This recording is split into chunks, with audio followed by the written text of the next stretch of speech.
From Tally to Cali, It's time to wake up. Wake up! Wake up! Warchant.com is your ultimate Seminole sports source. And this is Wake Up Warchant, presented by Corner Pocket Bar and Grill. One more corner pocket. Now here's Warchant.com's Aslan Hajavandi And Corey Clark.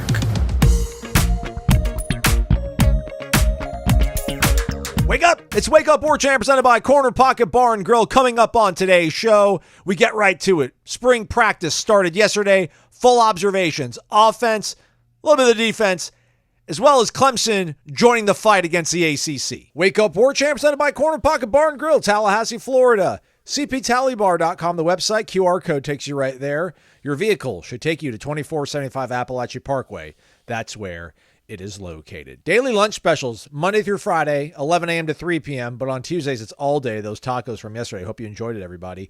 Today, get you 5-piece chicken wings and French fries. Boom, only $8.99. You don't even have to think. Chicken wings and French fries.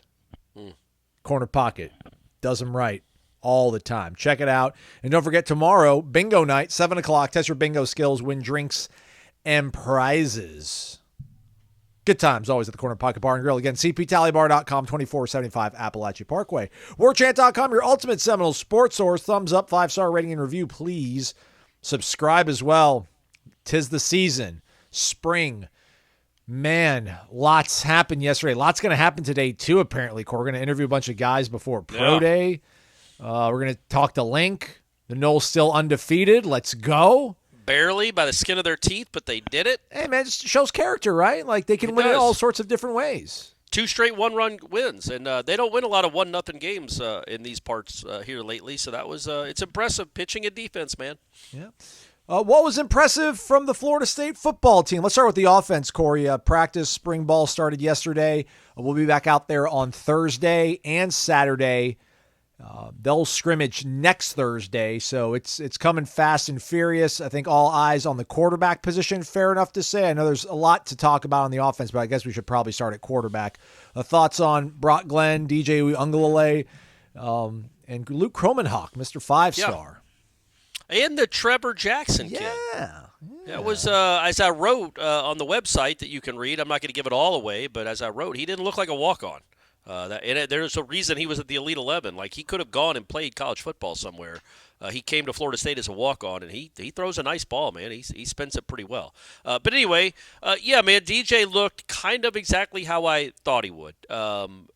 Solid. Missed a couple of throws that you're like, yeah, come on, make that, man. That's there. But then also had a couple of really nice throws, including like a 90-yarder. It's one-on-ones, and it was against a walk-on. But a 90-yarder to Destin Hill that was just a thing of beauty down the middle of the field. And it's so easy, Aslan, the way he throws it. It's just so easy. It kind of reminds me, because we just touched on baseball, when Cam Smith just gobbles up a ball at third, it just kind of – it looks like he's like barely exerting any energy at all. It's like 60%, let me just toss it over there lightly to first, but he's got such a good arm that it still gets there in a hurry. Like most people having to throw as hard as they can. That's DJ just kind of looking to me like he's just kind of, not even really girding up and throwing it. So, yeah, man, he moved. I thought he moved well. Not that they're doing a lot of QB sneaks, but I thought he moved well in the pocket. He just moved well overall. What I thought was obvious and very easy to see for anybody that was watching practice, and people at the baseball game on Tuesday got to, some of it, was that it was a bunch of quarterbacks throwing to a bunch of receivers they've never thrown to before. Do you agree with that? Yeah, that's a good part of the explanation, I'm sure. Yes, well said. Yeah, it just did. Like there were guys, as Ira and I talked about on the wrap, guys that it was supposed to be back shoulder throws and they weren't ready for them or they've never done them before, certainly in an official practice. We know the QBs and receivers throw to each other, but it's different when it's an official practice and you're trying to climb or stay up upon a depth chart. So it just looked to me like there were a step off here and there. And this was just even in I would say even when they were on air, when it was the receivers just running routes without any DBs at the beginning of practice, there were some throws. They made most of them, but there were some throws or some routes that were just a little off because one guy might run a 7-step route differently than the other guy. And you got to get used to how they come out of a break, how quickly they come out of a break, or how slow in some cases, or how fast they are. And you got to adjust. And it's just stuff that takes time. And you don't have Jordan Travis throwing to Johnny Wilson or Kentron Portier. You have DJ throwing to Malik Benson. They've never been on a practice field together before. So you saw a little bit of that. But overall, as much as I thought the offense struggled, or the defense played well, however you want to do it when it comes to the secondary versus the receivers matchup, you see some stuff in there, man.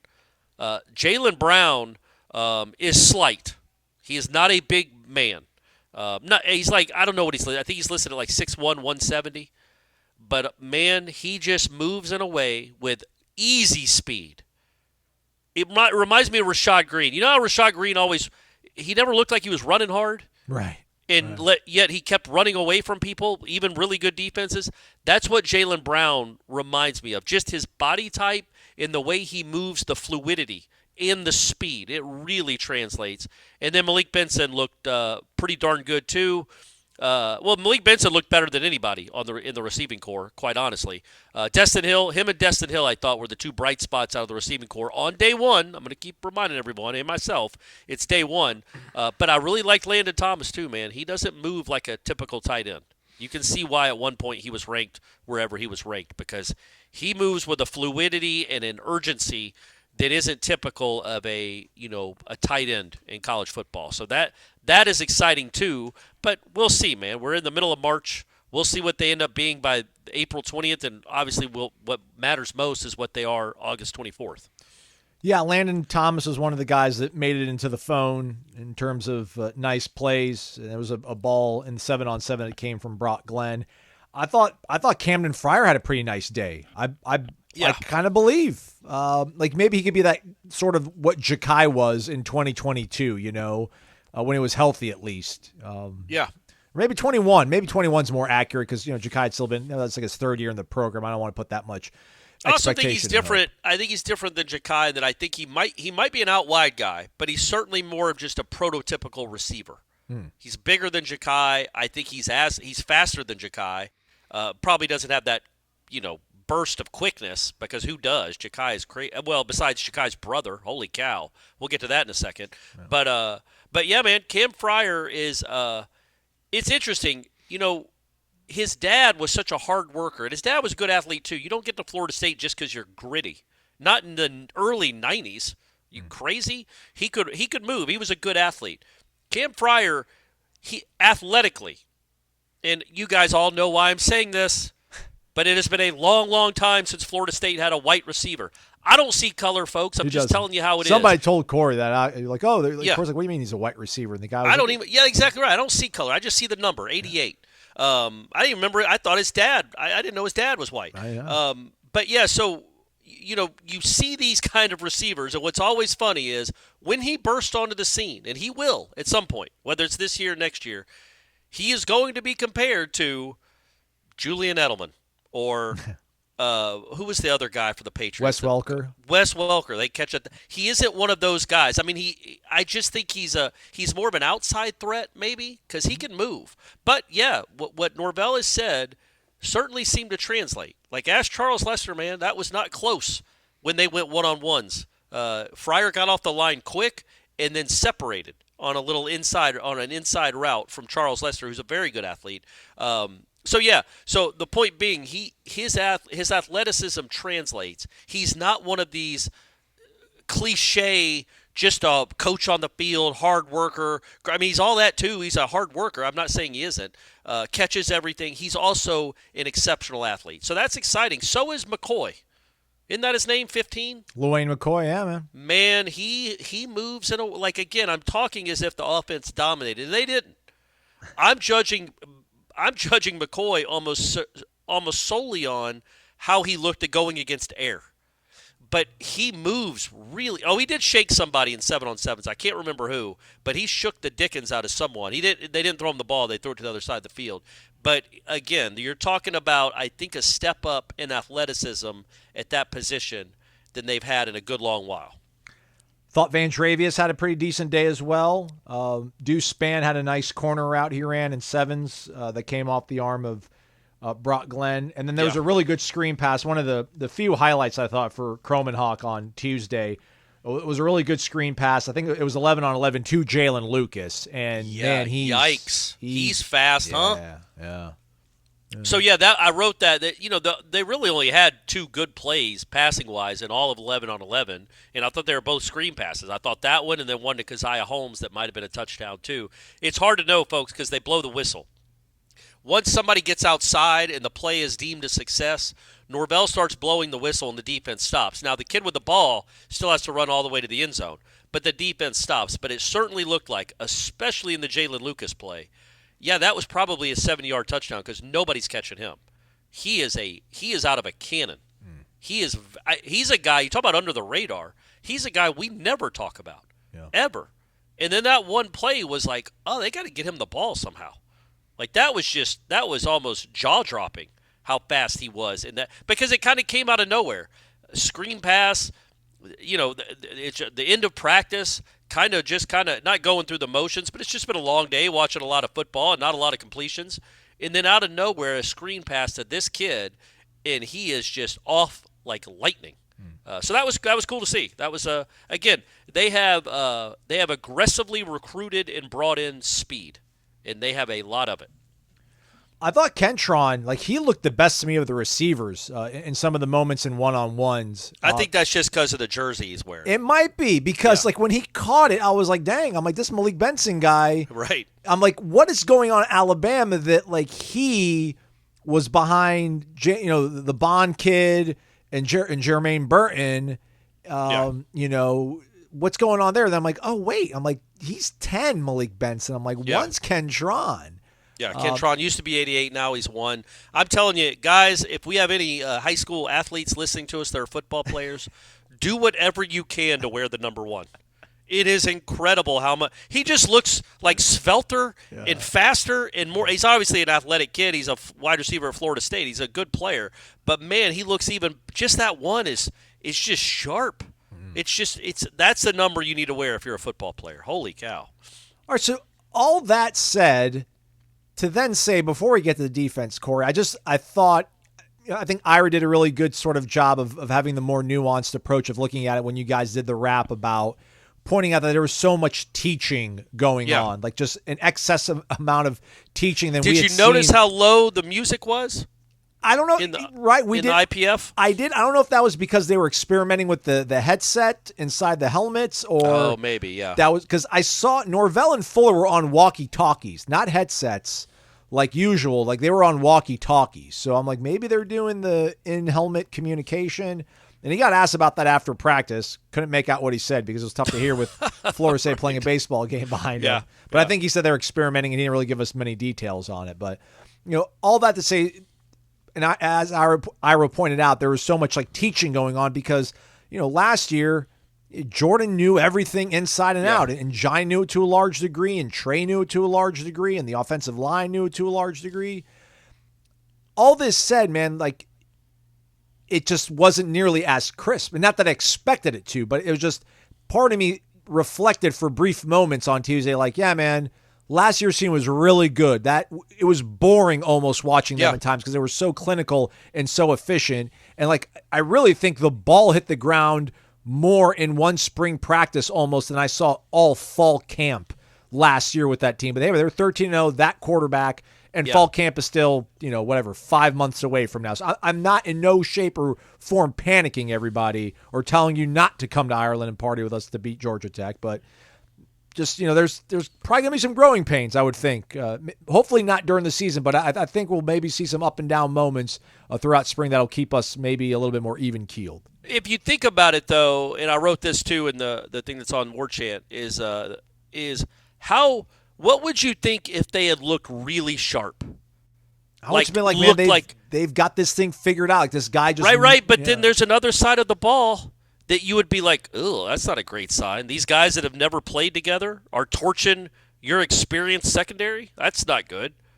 Not only did they not look sharp, just, executing what they should be doing as an offense, they're also, in my opinion, going up against a darn good secondary.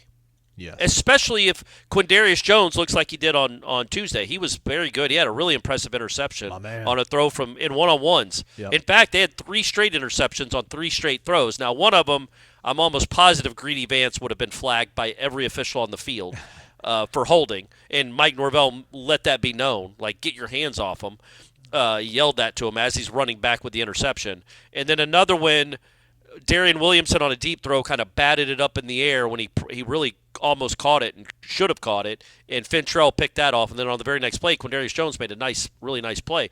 But on Hakeem, by the way, it was DJ Yes. thrown to Hakeem, and Quindarius just broke on it and that's really good coverage. But and then they have Azareye'h Thomas was the best player on the field in my opinion. I didn't watch any of the linemen, but from what I focused on with quarterbacks, receivers, and DBs, Azareye'h Thomas was a step above everybody. He was sensational on Tuesday.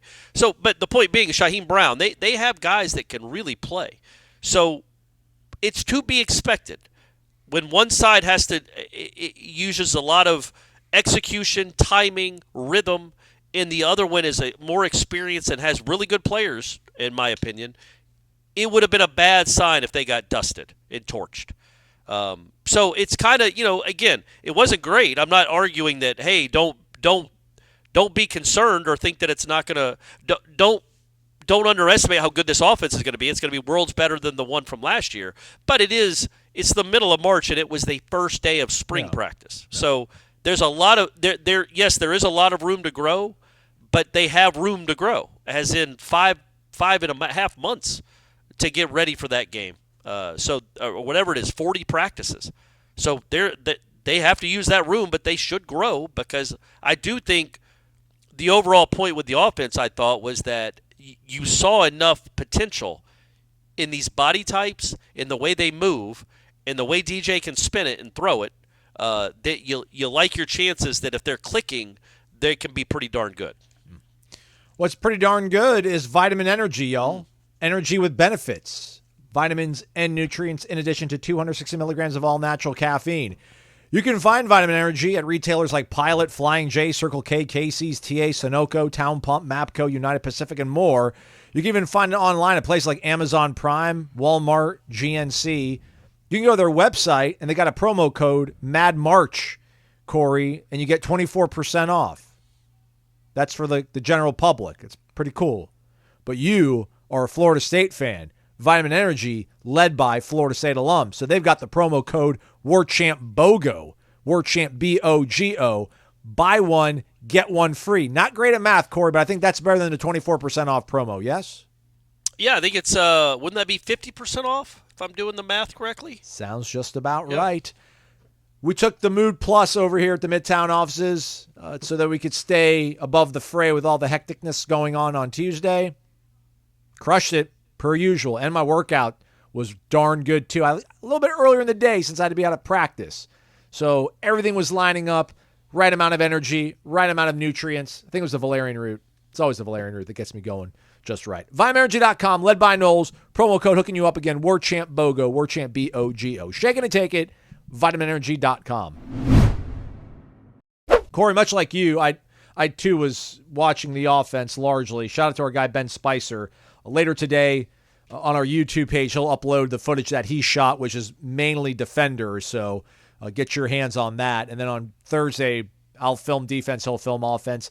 We're covering this thing, and it's incredible. We're covering it like, I don't know, the Washington Post would cover a presidential campaign. Like we're covering from all angles, everybody. We got you covered. So I only saw limited reps in pass rush when it came to defenders, but I know that KJ Sampson, as well as Tomiwa Durojaye, smoked the guys they went up against. Not going to say who they went up against. Just don't like doing that. But in pass rush, those guys look very impressive. Flash. I think when Sampson won his rep, since they practiced later on in the day during spring, as we've mentioned a few times, because Norvell likes to do that to allow high school coaches and high school players to come attend and watch how they practice. These two high school players reacted and ran over and shook their coach on the shoulder and were praising and talking about just how good KJ Sampson looked in that rep. But otherwise, I thought, the defensive backs since we were focusing mainly on the offense and seeing the receivers going up against them, they're the ones that we probably have the biggest takeaways from. You've been on Azarie since day one, man. It sounds like you saw some growth from him on day one, Corey. Well, yeah. I mean, obviously we saw a lot of growth in him last year. He was very good for most of that season. But even it felt like it was even another step, and it's one practice in March, so let's not get ahead of ourselves. But he was, I thought, for one practice anyway, the best player on the field. They tried him multiple times with multiple receivers, never gave up. I don't think he gave up a completion. The only completion he gave up was a play where DJ in 7-on-7, Azarie was covering Ja'Kai Douglas. And it was one of those plays where nothing's open, and DJ starts running towards the line of scrimmage. So then Norvell blows the whistle, and then DJ throws a back shoulder throw to Ja'Kai against Azarie, and Ja'Kai makes a really nice catch, actually. Azarie is not even looking, makes a nice catch and kind of spins away and starts running. And Azarie very quickly let it be known to anyone within earshot that the whistle had blown and it didn't count because he wasn't playing anymore. Was he over the – I thought he was over the line of scrimmage, too, when he threw the ball. Oh, maybe. I don't know if it. Maybe I I didn't think that. It was close. It was a nice throw. It was a really nice play, actually, all around. But the best defender wasn't. He really did. It wasn't just an excuse. Like there were multiple whistles, and then DJ threw it anyway, and Ja'Kai made the catch. That was it, and that one didn't even count. He was lockstep with everybody he covered in 1-on-1, 7-on-7s, and 11-on-11s, and he told him about it. All the DBs told him about it. And as Ira brought up, I noticed it too, but in 7-on-7, what was really cool, and when we talk about this program, Jarian Jones and Akeem Dent were both there. They're all in town because Jared Verse was there on Tuesday, Johnny Wilson, Jordan Travis, Trey Benson. Trey Benson threw the first pitch at the game. I hope he did better than Jared Verse did. I didn't see footage of his. But skipped it in. Probably fell about 3 feet short of home plate. Yeah. But Jarian and Akeem were on the sidelines watching 7-on-7, and they were yelling at the guys after they gave up a completion to communicate. Like they were trying to coach them up. Like, communicate. Y'all got to communicate. And that's just cool to see that these guys are still invested in this program. And, yeah, they're going to go start their professional careers and maybe both get drafted. Jarian certainly seems to be going to get drafted. But they're here. Jermaine Johnson was there. They're just here and they care, and they are still trying to coach up a team that they're not even a part of anymore. I don't know. I think that's the stuff that happens at Georgia. I think Kirby welcomes those guys back with open arms, and they coach their, they'll give hints and coach their former teammates or younger guy. Yeah, I just think that's cool. I think that's 2 days been missing. That's 2 days in a row that you've pointed that out, Corey. It's really seemed to kind of leave an impression with you. It does, because it's not. These aren't mercenaries, because in this day and age, they feel like it. It feels like guys are it's transactional. Come in, we'll give you some NIL money, and then help us win some games, and then leave. But it feels like these guys, the program really does kind of envelop them. And I do think that everything being equal, you got to have talent or you're not going to win.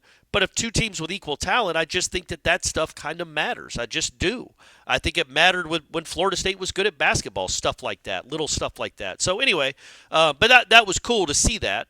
And yeah, I think with the defense as a whole, there were a couple of plays. There were 2 plays in a row where Marvin Jones and Patrick Payton made Brock Glenn get rid of the ball really quickly. In fact, Brock Glenn was doing a rollout. This was kind of a wow moment, I thought. And I was a little bit far away from it, so I don't know the exact speed and if he was really gaining on him. But Brock Glenn fakes a handoff and does a rollout, and Marvin Jones is right there with him. And he starts trying to sprint around Marvin Jones, and it's like, nope, he can't.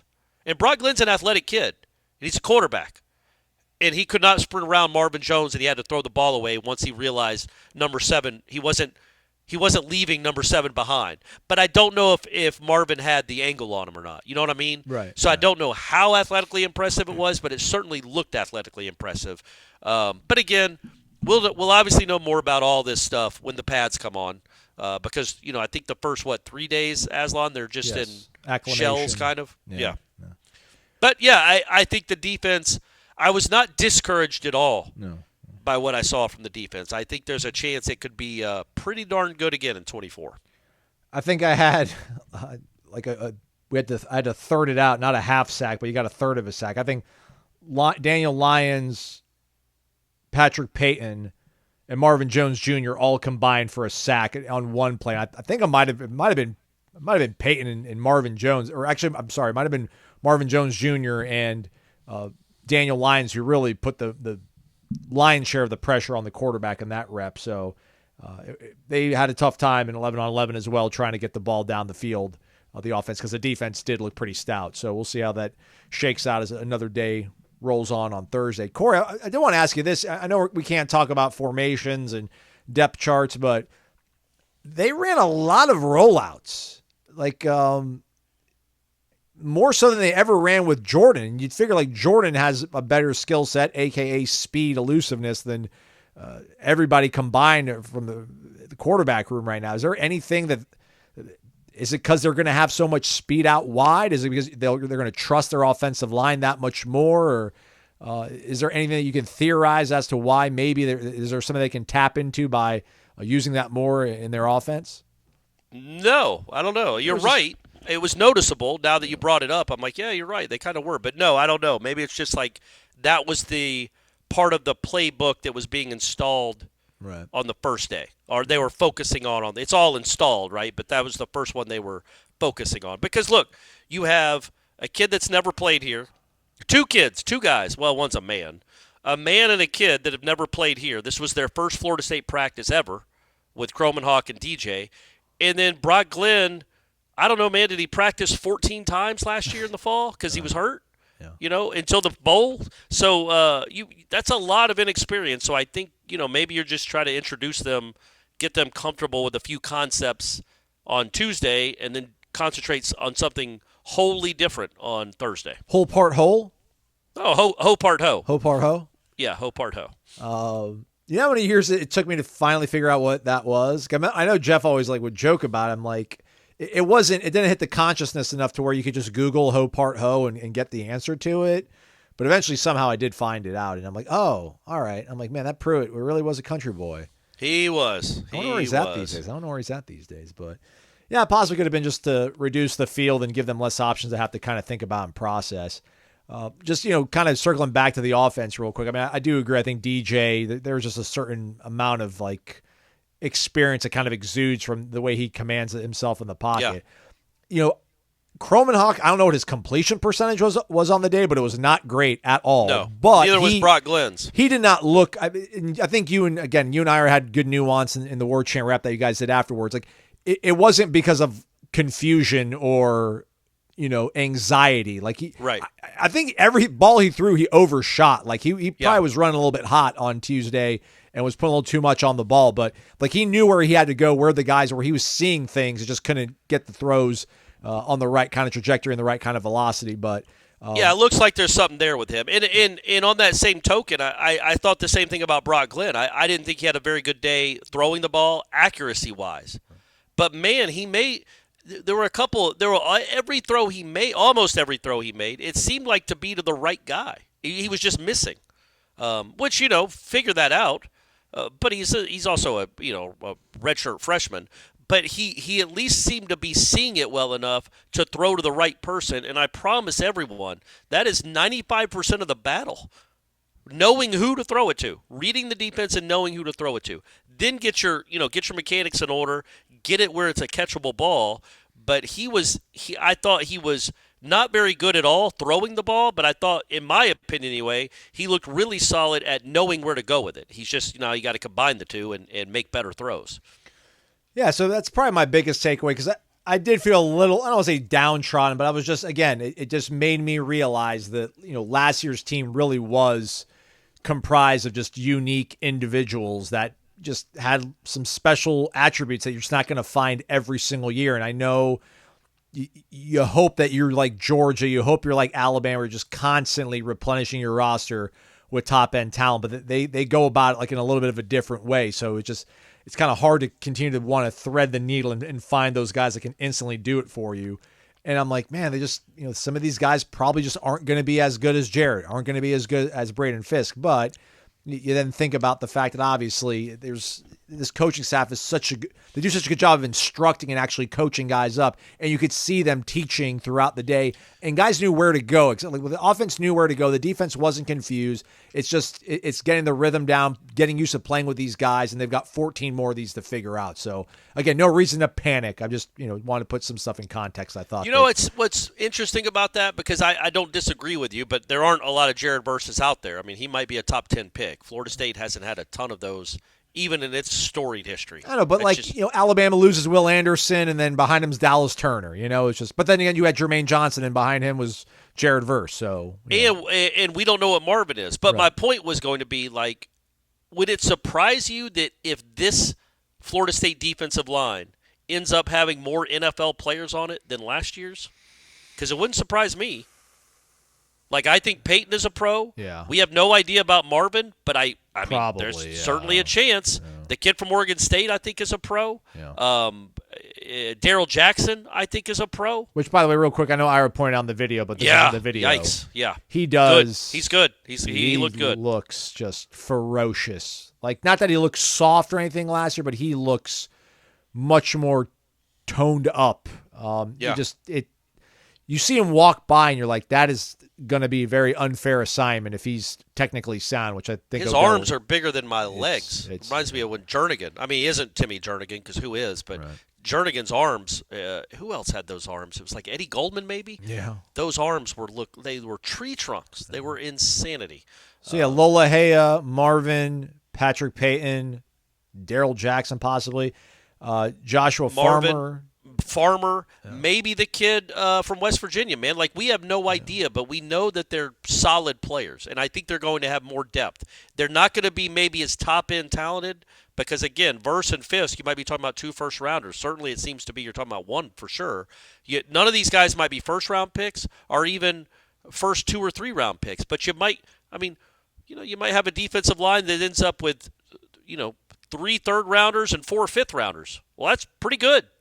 That's going to give an offensive line a lot of what for when you keep rolling in guys that are going to be in the NFL. And I think there's a chance, just body type, because that's all we can really go by. Well, we know what Patrick Payton is. He can play in the league, but you know what I mean? Like the new guys, we can't really tell because they're not in pads.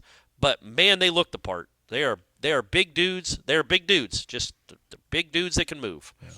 And then special teams. I think they hit the field goal they kicked in the third period that I saw. When they were, I wasn't watching. I was watching the baseball game. We're at a point now with Fitzy. It don't matter, does it? No. He's not in a competition with anyone, and we know he's good. He was one of the best kickers in the country last year, so we don't even pay attention to Fitzy's kicks anymore. Punt returner, though, seems to be another open competition. A lot of footage of that up on our site from yesterday. They were struggling to catch and haul it in. But again, day one, we'll see how it looks. They were in a similar position last year, and then Keon didn't start off as punt returner, did he? I feel like, was that like a... No, they thought Toa Feely was going to be the punt returner when practice started in August. And then by day 3, we all saw, well, that ain't going to work. And then Keon, just because they trusted him to be able to catch the ball, they put him back there, and he was good at it. Yeah, so... that's always an option. Somebody could emerge from there. The madness of March is upon us. Not just spring football and the Noles undefeated on the diamond, but the National Basketball Tournament, the NCAA Men's Tournament, March Madness. It's underway. The playing game went down last night, and there's more for you. Check out mybookie.ag and use the promo code WARCHANT when you sign up for the first time and get an instant cash deposit bonus. What do we got tonight, everybody? We got Grambling State from the SWAC taking on Montana State from the Big Sky. Montana State giving out 3.5. Let's go with the Bobcats. And we got another playing game, like a true playing game, a 10 taking on a 10. Colorado State, Boise State. Winner of this takes on the Gators. Colorado favored by 2.5. Boise State's from the Mountain West. Everybody keeps talking about the Mountain West. So disrespected. So we'll go ahead and believe everybody that the Mountain West has been disrespected and Boise State's going to come out with their hair on fire. So we'll take Boise State. MyBookie.ag, promo WARCHANT requires $50 minimum deposit and rollover requirement of one-time deposit total, including bonus for withdrawal. For full terms and conditions, visit MyBookie.ag/about-us. We buried I know it's the start of spring practice, and we're covering a team that, in my opinion, is on a 19-game winning streak. It's one of the right now most stable programs in the United States. We love everything about what's going on at Florida State football. But obviously the story of the day on Tuesday, Aslan, was not Florida State's spring practice debut in DJ's first practice in a Florida State uniform. It was Clemson finally doing what they should have done months and months ago. Welcome to the party. Glad to have you on board, big dog. It's good to have a friend like Clemson, and they have sued the ACC as well, which feels like a continuation of the beginning of the end for the ACC as a football conference. Can we, have them throw some money towards the council that we have sought, because they've used the same unenforceable, defense that Florida State's using in their lawsuit against the conference. So it's like, not only at Florida State did they run to the roar, tip of the spear, siege the castle, front line. Yeah. But they also laid the blueprint out. It wasn't not necessarily the PR aspect of it, where it's like, all right, we don't want to be the first ones to poison the well and possibly harm a relationship that we might need to hold on to. Florida State was like, all right, whatever. We'll take it. If we have to do that, we'll do that. But Florida State also laid out their argument, their case in public view. So this is the thing. I hope. We all know the first person who landed on the moon. Do we know the second person that landed on the moon? I hope we do. I don't know the third. Buzz Aldrin was the second one, because he was in the same. He was in the same capsule or spaceship as Neil Armstrong. Couldn't tell you who the third one was. Yeah, I don't want Clemson to get any credit. But at the same, thank you. But at the same time, I don't want to give them too much credit. But yeah, that's a big domino, though. It's an enormous domino. I would think so. Because what can you do now that the two marquee schools in your conference from a football perspective, which is everything. That's all that matters anymore when it comes to athletics. When both of them are trying to get out of your conference, now Florida State isn't just the subject of all the angst and anger from Tobacco Road. Now they got to point their arrows at Clemson, or what will actually happen is they realize that the days are numbered. And there's a lot of more introspection, inward looking, and trying to figure out what they're going to do as a conference. Because Louisville doesn't want to be in this conference without Florida State and Clemson. NC State probably doesn't. Virginia Tech doesn't. Miami doesn't. So when are those schools go? Imagine Florida State and Clemson get out, or it looks to those schools like they're about to get out. Well, Louisville doesn't want to be left behind, and neither does Miami. So they're going to want to get out. And once all these schools start suing, ACC is really in a pickle. To try to maintain a conference as a whole. And I obviously don't think that's going to happen. It took Clemson too long, in my opinion. They were too quiet, and they let Florida State take all those arrows. But it's good to know they're back. And hey, Clemson, I'm back on board with you. We're friends again. I was very upset with you for a long time, but we're friends now. And be nice to the Florida State fans at the baseball series this weekend. Y'all are brothers. Y'all are brothers and sisters. If Cam Smith hits a home run, Clemson fan, high five your Florida State neighbor. Y'all are all in this together. So enjoy being in the conference with Florida State. Interestingly enough, Clemson cites the exit fee being $140 million, which they formulated as 3 times the ACC operating budget. They call that unconscionable and unenforceable, right, in violation of public policy. Florida State, in their lawsuit, said the exit with the rights and the fee would be $572 million. So a little bit of a window there to work with in terms of negotiation. My buddy who's a lawyer, by the way, Joe the lawyer, Corey, I texted him because he's a very rule of the law man since he's a lawyer, Right. And I'm like, all those guys are on the up and up. Yeah. Well, I mean, I love him, but he, I hope him and his wife I hope it always works out great, because I feel like he'll be the worst ex-husband ever if they were ever to get divorced. If they had to split everything up, I love him and he knows this down in the recesses of his heart. He'd probably be a really tough guy to mediate things through. But I'm like, hey man, I know you're all about the law is the law. You signed what you signed, live with the decisions that you've made, live with the consequences of your actions. I'm like, and it feels like Florida State and Clemson are like, this isn't fair. This contract's ridiculous. We're not making enough money. This isn't fair. And he's a huge Florida State fan. I'm like, so tell me, where are you on this? Or can you sympathize with Florida State? Or are you your full lawyer dude where it's like, hey, man, like it's unfortunate, but that's what they did. And he says that, quote, now, Corey, there's an overall theory of law that straight penalties are not enforceable. Liquidated damages are. Only, though, if there is a showing that calculating the specific damages would be impossible. So the amount is an estimate related to admissible evidence. I would assume this could fall close to it, but that amount seems like closer to a penalty. So I think what he's trying to say is, we're out of here. Suck it, ACC. We're out of yeah, here. that's what I heard. Yeah. A lot of you guys probably heard a bunch of legal mumbo-jumbo jargon. I heard suck it, ACC, in those words. Yeah, so there we go. All right, man. We're done, everybody, for today. We did it. We're going to do another show for you later today as well, yeah. Baseball team won 1-0, by the way. Again, Aslan, for at least the fifth game in a row, did not commit an error. And although they only had 4 hits, which, come on, offense, what's going on now? Starting to worry me a little bit. They only struck out 5 times. So, again, you keep putting the ball in play, typically good things are going to happen. Yeah, 8th inning, I think they led off with a walk. Lodi's led off with a walk. They tried to bunt him over to second. He got thrown out at second, but Max Williams reached to first. And I know everyone's like, oh, don't bunt. Well, you bunt because you got Cam Smith behind him, and Cam Smith will probably make everything right. Cam singled to center, put runners on the corner. Then James Tibbs, long fly ball, sack fly. Don't overestimate, again. I do not. No, but I mean a single to center is not an automatic first to third. It's good base running, man. Getting from first to third won them that game. Yeah.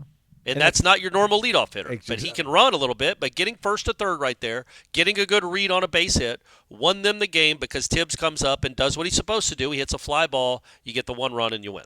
Yeah. Cam Smith 1 for 4. Now he's batting .465. Yeah. Tighten up, Cam. Tighten up. All right, we're going to speak to Jared Verse, James Rosenberry Jr., Kalen DeLoach, Trey Benson, Akeem Dent, Braden Fisk, and Dimitri Emanuel around 11:30 this morning. So join us over at warchant.com and our YouTube channel. We'll have that stuff available. Man, we're doing it on Thursday, too, and we got practice on Thursday. Yeah, so they're throwing a lot at us. It's going to be a lot of content for you folks. I hope you enjoy it. Yeah, we also speak to Link later today as well, too. So we'll have more on baseball over on the website and on the show for you folks tomorrow. So Jeff Cameron Show, 1 to 3 o'clock, and all the content you could possibly imagine over at warchant.com. So go check it out. Hit the thumbs up. Think we deserved it on this one. We certainly appreciate it. We being myself and Corey Clark. You've been listening to Wake Up Warchant, presented by the Corner Pocket Bar and Grill.